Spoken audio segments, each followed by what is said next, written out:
Hello everyone. Good evening. Good evening, sir. Good evening, everyone. Shall we start our class? Yes, sir. Oh, okay, sure.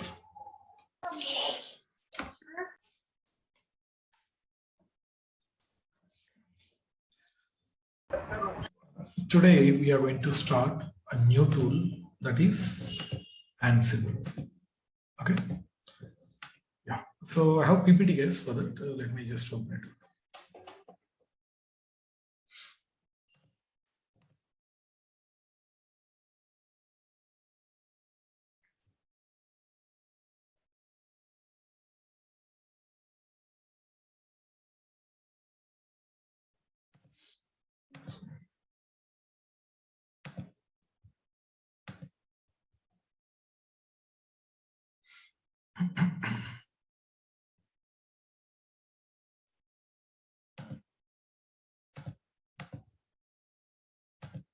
Okay. So coming to Ansible. This is also one of the important DevOps tools. Okay, this is one of the most important DevOps tools.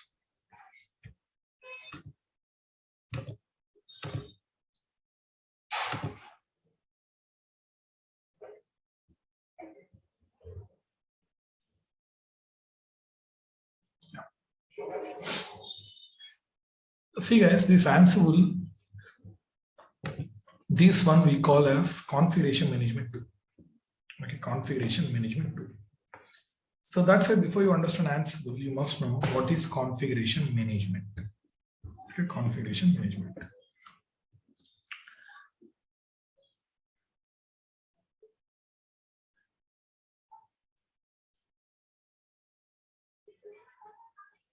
Configuration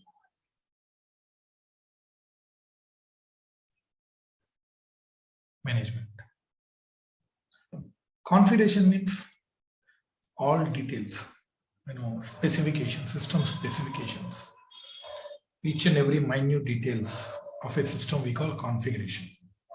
Okay, like CPU, what is CPU? What right? See, your friend purchased one laptop. You go to him, and the first question you are going to ask him, that is, hey, what is the configuration of your laptop?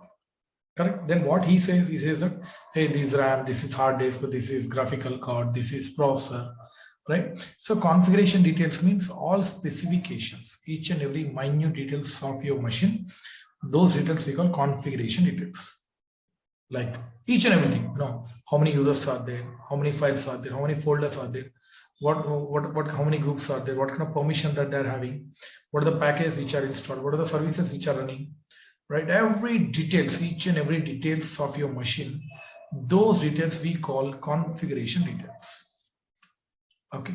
Management means either adding or deleting or editing. That's what we call management. Correct? You are modifying any of these. For example, you are adding a new file. You are creating one new file, you are modifying the configuration. You are managing the configuration. You are deleting one file. That means you are managing the configuration. You created one user. That means you managed the configuration. Say configuration details means each and every minute details of your machine. Those details we call configuration details. Adding, deleting, editing, that process we call management.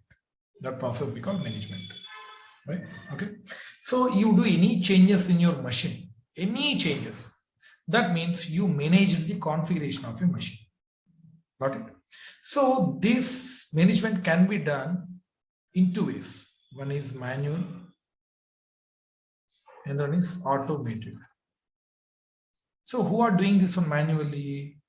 System admins. System admins. So system Linux or Windows system administrators, they are managing the configuration of a machine manually. In the sense, assume that in your company, you have 1,000 servers are there. In all 1,000 servers, you want to install a package. So system admin, what they used to do, they used to do it manually. They used to take remote session of every machine. They used to do one by one manually. Okay, that's all. System admin, they used to do manually. But who are automating this process? We means DevOps engineers. Being a DevOps engineer, We are automating this entire process. Okay. So to automate, obviously we need some tools. Those could be either Chef or could be Ansible, could be Puppet, could be Salt Stack, like many tools are there. Okay, either Chef or Ansible or Puppet or Salt Stack, many tools are there. Okay, see guys, these DevOps engineers, they are managing the configuration of a machine in an automated manner by using these tools. That's why we call these tools as configuration management tools. I'm repeating this. These DevOps engineers, they are managing the configuration of a machine in an automated manner, okay, by using these tools. That's why we call these tools as configuration management tools. Okay, so process we call configuration management. These tools we call configuration management tools. See, source code management is a process that you can achieve either by using Git or you can, by using SVN, like many tools are. Like cloud is a concept that you can achieve by using AWS or Azure or GCP. Same, configuration management is a process that you can achieve either Chef or Ansible or Puppet or SaltStack. So earlier we used to use Chef, Puppet and all idea long back, but that era has gone. Nowadays, every company is using Ansible. It's the latest advanced tool and which is user-friendly tool. Okay, so that's why here we are going to learn Ansible. So by now you understood that by using Ansible, we are going to manage the configuration of a machine in an automated manner. Let me give one simple example. I want to install 1000 packages and I want to create 1000 user accounts in some 500 machines. In all 500 machines, I want to install some 1000 packages. I want to create some 1000 user accounts. Every machine. That means in each machine, I want to install 1000 packages. I want to create 1000 user accounts. Like that, 500 machines are there. So to do this activity, earlier system admin, they used to take one by one machine remote session. They used to run 1000 commands, 2000 commands in every machine. System admin. That too, how many system admins that we need? Right? So many. So many system admins, they used to work, they used to spend a lot of time to do this activity, months of time. Okay, but this entire thing can be done by one DevOps engineer within 2 to 3 minutes. This entire thing can be done by one DevOps engineer within 2 to 3 minutes. See, now do we need those many system admins? No. That too, we are saving a lot of time, correct or not? So that is the thing here. Got it? That kind of automation that we are reaching by using these tools. Okay, you might be thinking, how is it possible? That is possible. That's what we are going to do it. Got it? See, how can we do it? How we are doing it? By using a simple concept called IAC. IAC means infrastructure as code. Okay. So by using this concept, we are going to achieve this one. What is this IAC? Infrastructure as code. That means simple, guys. What actually we do? We create one file. In that we write code. What is the code? We write some code to create 1000 user accounts, to install 1000 packages. We write the code first. Okay. That code we execute, we convert that code into infrastructure. That means I create a file in which I write some code. That file I'm going to execute in all 500 machines. Here I write code in one file. This file I run in one go. I run in all 500 machines. So in all 500 machines, that infrastructure will be created. Infrastructure means the actual output that users will be created, packages will be installed. So here we are converting this code into infrastructure. Infrastructure means required output. Okay, actual users got created, actual package got installed. That is what infrastructure. So this is code. This is infra. So we have converted code into infra, right? That process we call infrastructure as code. We can't convert infra to code. We can only convert code into infra. This process we call infrastructure as code that we are going to follow in these tools. In every tool, we are going to follow this process, infrastructure as code. Okay, by using this is possible. Now we have many advantages since everything is code. Your code is versionable. That means you can store the code in Git, correct? Or since everything is code, we can store the code in Git so that we can, every time you modify, that will be stored as a new version. Your code is repeatable. You can use repeatedly. Okay, you can use it again and again just by changing package names and usernames. You can share to others. They also can use. Your code is testable. There are some tools, online tools. They can test the code, whether everything is fine. If code is fine, then result also would be fine. Correct? So these kind of advantages that we are getting here. Got it? That is what. Now, yeah, I have a PPT, guys. Let me just open it. Here you can see configuration management. So it is a method through which we automate admin tasks. Correct? Whatever system admin they used to do earlier, all those tasks we are automating. Okay, it's a method through which we automate admin tasks. That's the reason nowadays we don't have any openings for system admins, either Windows or Linux, because all those things can be done by DevOps engineers nowadays. Got it? That's what. That is the reason.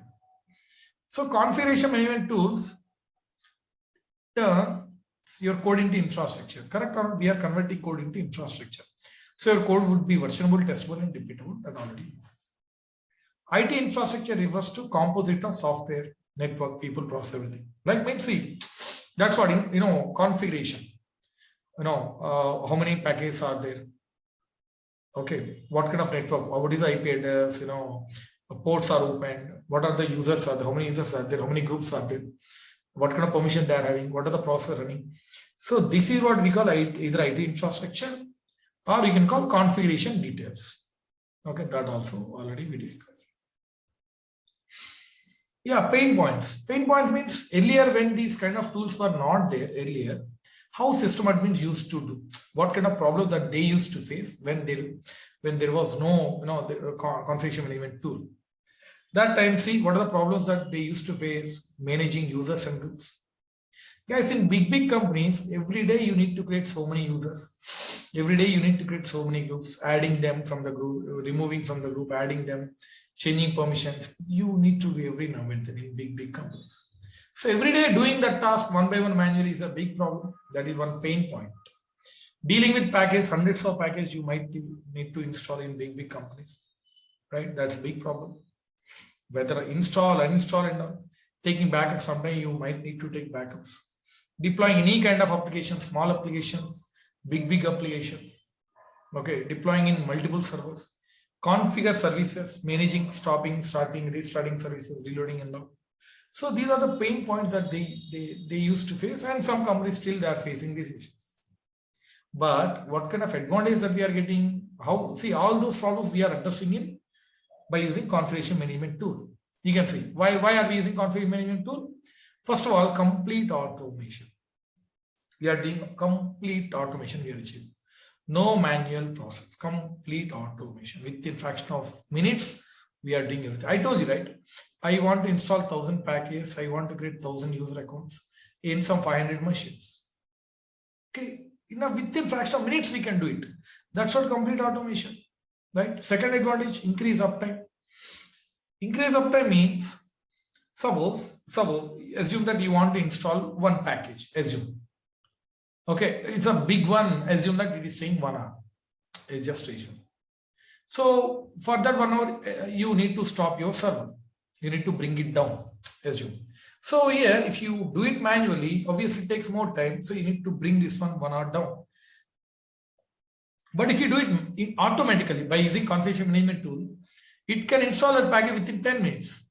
In fact, less than that. So here downtime is only 10 minutes. See, I'm repeating. When you are doing any activity in one server, to do that activity, you need to stop the server. Assume you need to stop. If you do that activity, it takes 1 hour manually. But if you do it by using configuration management tool, assume that it is taking only 10 minutes. So here manually, if you are doing, you need to stop your server 1 hour. But if you use configuration management tool, you need to stop only for 10 minutes. That means less downtime. Downtime means your server is down for how much duration. So here only 10 minutes downtime, but here 1 hour downtime. So here we are reducing the downtime. That means we are increasing the uptime. Uptime means up and running. Your server is running, right? So here more uptime, here less uptime. That's all. Improve performance, obviously machine made things are always perfect, correct? That's why we can improve the performance. Performance will be always good, right? Ensure compliance. See, machines follow strict procedure, standard procedure. Humans, they follow shortcuts and all, but that is not the case with machines, right? They don't follow shortcuts. They follow standard, establishing good practices and procedure. So it follows the guidelines and all. That's what complaints. Prevent errors. Machines won't do errors. Machines, they don't do any mistakes and all, unlike humans, correct? Reduce cost. Yeah, machines, you use that, you buy tool, you use 24/7. But machines, human, they can work only for 8 hours, right? But you need to pay salaries and all, hikes and all. But tool, you buy tool once, you use 24/7. So reduce cost, correct or not? So all those advantages, these advantages we are getting by using configuration management tool. Got it? Yeah. Now, so yeah, here also kind of some few more advantages. As I already said, Ansible is one of the administration tools. So whatever system admin they used to do earlier manually, those we are automating by using this Ansible tool. In fact, you take any configuration management tool, concepts are almost same. Can use this tool whether your servers are in on-premise or cloud. See, I told you, right? I want to install 1000 packages. I want to create 1000 user accounts. In 500 machines. These 500 machines could be physical servers, could be cloud servers like EC2 instances, could be virtual machines, could be any machine. Okay. So see, on-premise means physical servers, cloud, anywhere. Doesn't matter. Okay. So this tool turns your code into infra, as I already said, so that your code is versionable, repeatable, and testable. That also we discussed. You only need to tell what the desired configuration should be, not how to achieve it. That means here, the advantage of this tool is here. Advantage of this tool is, suppose there are two students out there. Okay, student A, student B. Student B is, A is intelligent, student B is a dumb candidate, duller. A is intelligent, B is a duller. Now, I have given one task to both of them. Hey, you guys, you do whatever you want, but I want this output. Okay, I said, I want this output. So how you do it, that's up to you. Since student A is intelligent, automatically he will figure out the ways how to do it. I need not explain, hey, you do this one, no need, because he is intelligent. Automatically he will figure out the way somehow. But since B is not so intelligent, I need to explain, hey, you first should come this way, then come here, then go like this. Then you will achieve this one. So for student A, what I'm saying that what I want. But student B, I'm saying that, hey, what I want, and also how to achieve it also I'm saying. So student A is like a tool. Student B is like any programming language. You might be thinking, if I instead of using these tools, why can't we write code, any code? So if you write code, yes, you can do it, but it's like a student. Suppose you want to create a user. So what you do, you write the code like this. If, okay, user A is there, user B, create, okay, else, okay, B is there, skip, else, create. So you are saying that I want user B should be created. Okay, and also you are saying how to achieve it. If he is there, escape, not, then only create. So you are saying I want user to be created, and also how to achieve it also you are saying. If he is there, don't create. If he's not there, then create. That's all. That means you are saying how to achieve it also. But in tool, you say only what you want. Okay, I want, that's it. I want user A should be present. If he is already there, it won't do it anything. If it is not there, he will create. This tool will create. So that's the thing. Here you only need to tell what the desired configuration should be, not how to achieve it. Not how to achieve it. Okay, that's all. Okay. Through automation, we are getting our desired state of server. That means, see, this is a current state. We don't have anything in this server. Okay. So these are desired state. Desired state. Desired state in the sense, suppose, see, current state, I don't have anything, but I want 1000 packages should be installed. That is what I want. So through automation, we are achieving this one. How we are achieving? Through automation. Current state is nothing. What I want 1,000 package should be installed. That's my desire. So how we are achieving this one? Through automation. But that's how we are achieving.